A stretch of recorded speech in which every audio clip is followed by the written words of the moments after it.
Hey, what's going on, guys, and welcome back. So this is going to be a real quick video. This is just something that stemmed from a conversation that I had with a guy on a different forum, not my YouTube page.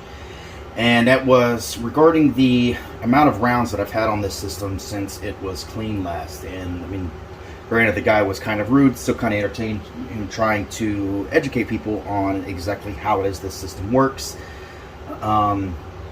And I think a lot of the stigma around having to white glove clean these weapons comes from the global war on terror, and a lot of guys, a lot of higher ups, just wanting to quote unquote instill discipline in the guys and their subordinates, and thus the white glove cleaning of weapons after every time it was taken out was created. And that is actually really bad for your weapon to constantly be scrubbing on it and cleaning and working the finish away. And that's why generally you would see a lot of purple and silver M16s. It's because they got guys with COP and scrub brushes constantly scrubbing on their weapons. So back when this weapon was initially introduced in the late 1950s, early 1960s, the company who manufactured it claimed that this weapon did not have to be cleaned, and there was some truth in that.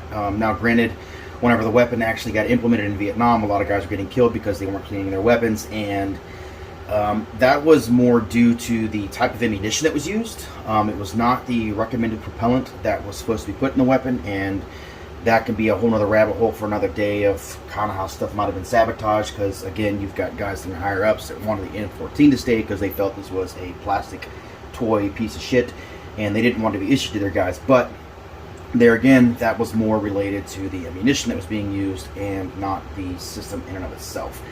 There's a reason that this has been in use for so long. This is the current longest serving weapons platform for the US military, and that is with good reason.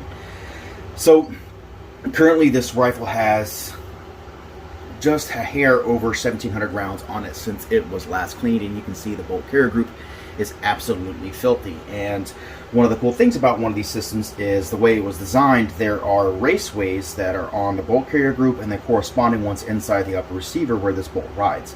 There are only actually 4 contact points inside the carrier group, which is these 2 down here on the bottom and then up top here as well where it sits inside the receiver, thus leaving a gap down here for excess carbon and buildup to flow into and then eventually get blown out of the ejection port. And that lends itself really well to the reliability of this weapon system. You can see here, even with how many rounds on it, the raceways are still relatively clean. They have a little bit of carbon built up in them, and that's just because of the excess oil that I am putting on it. So when I actually lube one of these guns, the only thing that I will do for the carrier itself is I will take and I will do a bead along the edge of the bolt like so. Push the bolt in. Each one of these flash holes, I'll just do a spurt just like that. And that's all the lubricant that I will put inside the bolt carrier group itself. I will then come to all 4 of these raceways, do the same thing. I'll just put a dab of lubricant on there. You can see even down here where that carbon flows, and you can see where the gas blows against it when the gun's getting cycled. It tends to blow the carbon out of the edges of the receiver down here and then out of the ejection port itself. So when I'm adding lubricant to it, that's all that I'll do. And one of the beautiful things about this system is, as long as you do that, this gun will run basically indefinitely. I've never done it, but honestly, as long as I keep adding lubricant, I could probably run this gun until the barrel burns out and never clean it. And it'll just keep chugging along because of the way that the system was designed. And it's really an ingenious design.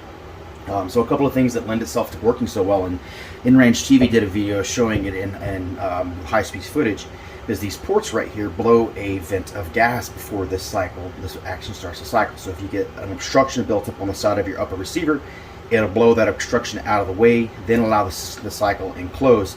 And then since it's such a tight sealed system, it doesn't allow dirt and grime to egress into the action very well. So it will tend to run almost indefinitely.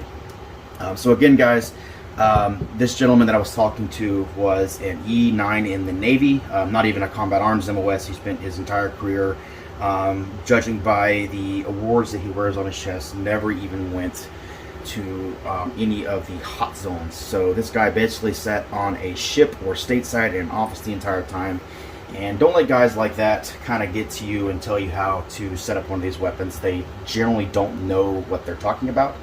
And that is kind of a sad truth about a lot of the higher ups. Just because somebody's in the military doesn't mean that they're an expert with weapons like this, especially if they don't use them regularly. So again, guys, don't get caught up in every time you go to the range coming back and wasting all that time, money, and cleaning supplies to do maintenance on one of these. The only real reason that I see for doing routine maintenance on one, and generally I only clean a gun every 500 rounds, but for this test I'm going longer than that just so I can show you guys exactly how robust and reliable the system is. But generally I'll clean it every 500 rounds just so I can inspect all of the parts inside of the gun and make sure that nothing is broken, breaking, or worn to the point of needing to be replaced.